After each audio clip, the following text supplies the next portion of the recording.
5 years ago, I moved to a cabin deep in the woods of upstate New York.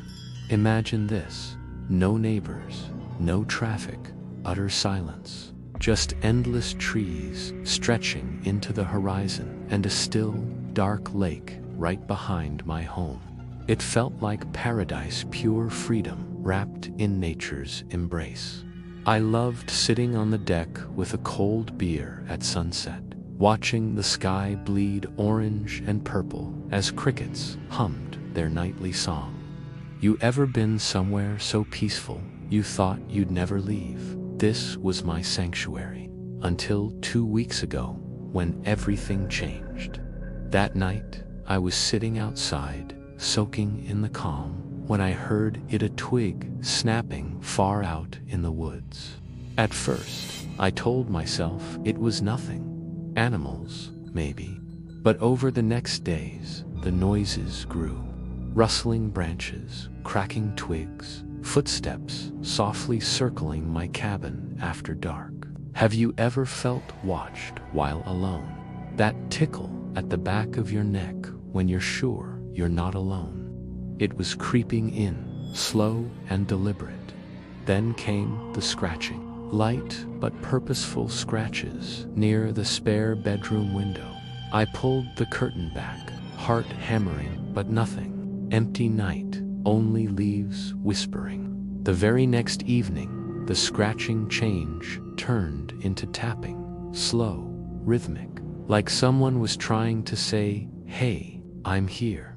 Imagine hearing that, your skin crawling like ice, crawling down your spine. I wasn't crazy, or so I hoped. I grabbed my flashlight and searched every corner of the house. Do you know that feeling when every creak feels like a shout? The spare bedroom closet door was slightly open. Not like me to leave it that way. Inside, in the back corner, lay a torn piece of dark fabric. Clothing I didn't own, didn't recognize. My breath caught. Fear settled like ice in my chest, the first real ripple of terror. For one night, silence. Almost too silent, like the world was holding its breath. I convinced myself it was just an animal, maybe a raccoon. But then the tapping came back louder, more urgent. When I pulled the curtain this time, I didn't just see trees. I saw a figure, a tall shadow, standing just inches from the glass, motionless, watching me. It didn't blink. It didn't move, but I felt its eyes burn into me. I stumbled backward, my phone slipping from sweaty hands as I dialed 911, voice barely holding together. Have you ever been so scared your own voice sounds like a whisper from another world? Before help arrived, I heard a floorboard creak. Inside the hallway, someone was in the house with me closer than the shadow outside. My heart slammed as I bolted out the back door, sprinting into the woods. Only the strong beam of police lights finally gave me hope. The officers combed through the cabin, but found nothing. I never went back inside. I packed a bag and left that night, fearing what the darkness might hold that I couldn't see the cabin. It still sits there, alone, swallowed by the forest. But the tapping echoes in my sleep constant, haunting. Whatever or whoever was out there watching me, it wasn't human. And I know it's waiting, still, silent but deadly.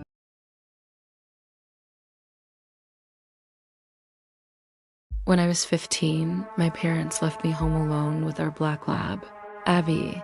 Imagine being a kid, feeling safe, just you and your dog. It was around 11 at night, late enough for silence to seep into every corner of the house. I was chatting with friends online, scrolling through messages, when out of nowhere, Abby started barking fiercely at the living room window. Ever had that moment when a dog senses something you can't? I looked outside. Only our car sat in the driveway. Darkness stretched wide and quiet. But some silences aren't empty, they're watching. I shrugged it off, assuming Abby heard a car passing by down the road. You ever convince yourself something's normal just to avoid fear? I went back to my chat, fingers trembling slightly, but the noises refused to stop. The soft rustling pressed on at the window. Faint knocks echoed at the front door. What if something is trying to get in? Then something louder, harder, from the side entrance. Fear doesn't announce itself softly. It pounds. That's when my nerves snapped. The basement doorknob, hidden under the deck, rattled violently, like someone desperate to get inside. Can you feel the claws of panic grabbing at your throat? Abby bolted downstairs, barking louder and more viciously than ever before her gentle nature vanished like a flicker. Suddenly, silence swallowed the house. Too quiet, like the calm before a storm. Frozen in terror, I grabbed the phone and ran to hide inside my parents' closet, clutching one of my dad's guns. Has fear ever turned your hands to ice, your heart to thunder? My fingers hovered over the 911 button, but before I could make the call, the front door creaked open. My breath caught in my throat as panic turned to confusion. I heard familiar voices. Relief crashing in like thunder after lightning. My parents had come home early. I ran out trembling, trying to explain the night's horror, but the story didn't end there. The next afternoon, a knock slow and deliberate echoed through our quiet house. Have you ever dreaded a visitor before they even appear? My dad opened the door to find my Uncle Pete, the family's unspoken nightmare, standing there holding an envelope. The kind of man who makes everyone uneasy just by breathing. He calmly said he stopped by last night to drop this off. Inside, a simple thank you card and a gift card for helping his daughter with softball practice. Innocent? Or just a mask? My dad slammed the door hard, barely controlling his fury. Sometimes anger is the loudest way to say stay away. After that day, we cut all contact. But late at night, I still replay those moments. Why was Uncle Pete circling the house at 11? Trying doors, lingering near the basement entrance. Why didn't he call or leave? What was he hoping to find? The question that haunts me most, what would have happened if Abby hadn't scared him away?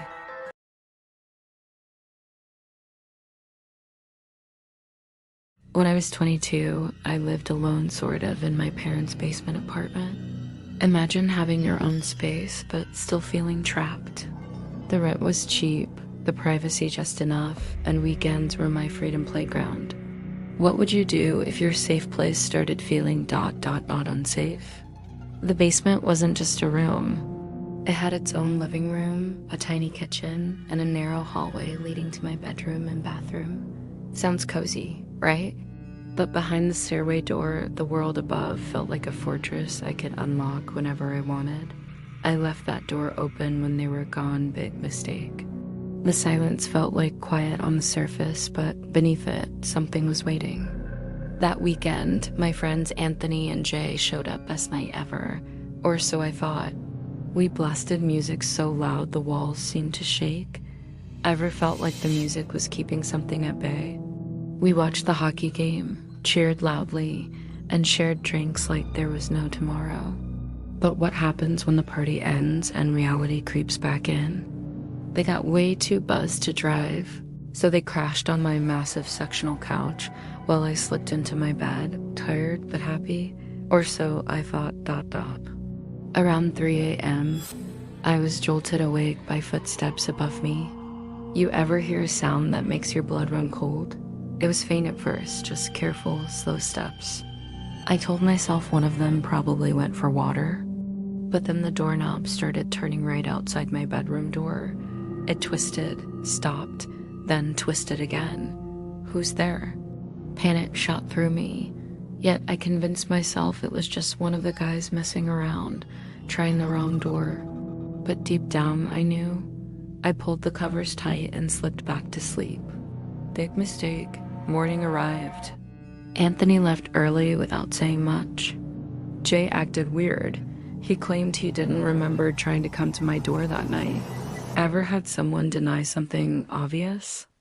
I shrugged it off. But don't you hate that uneasy feeling that lingers?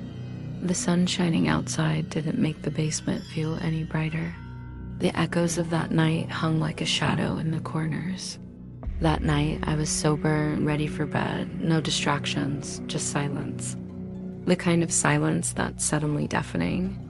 After turning off the TV, I heard those footsteps again slow, right above me. My heart thudded like a drum and fear wrapped tight around my chest. Then the doorknob shook. This time, the knocking followed. Soft, deliberate, I froze. Could it be real, or just my mind playing tricks? I whipped out my phone, texting my parents and my friends. No replies, silence like before, but heavier. I grabbed something heavy, the closest thing to a weapon, and hid behind the dresser breath, shallow, ears straining. Have you ever felt that raw, primal fear where every second lasts a lifetime? 10 minutes crawled by like hours. My fingers trembled as I whispered to 911, barely audible. The operator's calm voice was my only anchor in the storm. Minutes later, I heard police tapping on my bedroom window, a lifeline I didn't know I needed. They searched room by room, basement first, nothing. Main floor, empty. But then came the chaos upstairs. I heard shouting, a deep, angry growl. Police dragged out a wild-eyed man, filthy and screaming, from under my parents' bed. A stranger living in my nightmare.